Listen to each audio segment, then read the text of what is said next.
Did you know that wearing red lipstick as a form of protest started well before World War II?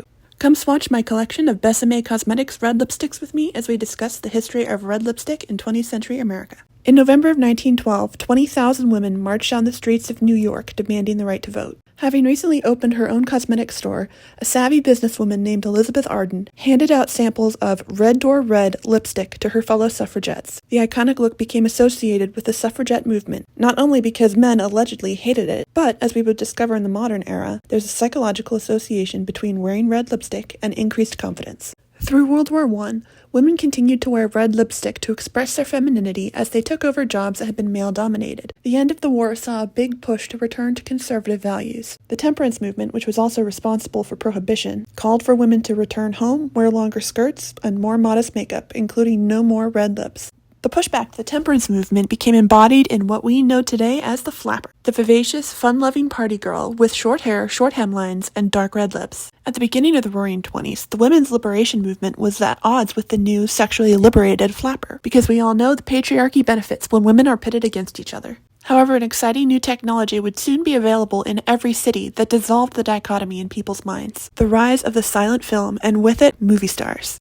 Suddenly everyone could name a dozen liberated women who were known for their own careers, not their family or their husband's accomplishments, and who were always spotted in dark red lipstick. And on a side note, since the historical fiction novel I'm trying to publish took place in 1928, my flapper main character, Carol, would be wearing a shade of red very similar to this one. Of course, the glamour of the Roaring '20s came to a grinding halt during the Great Depression. As with all economic downturns, the population became obsessed with ways of finding little pieces of luxury. And for many women, that was red lipstick.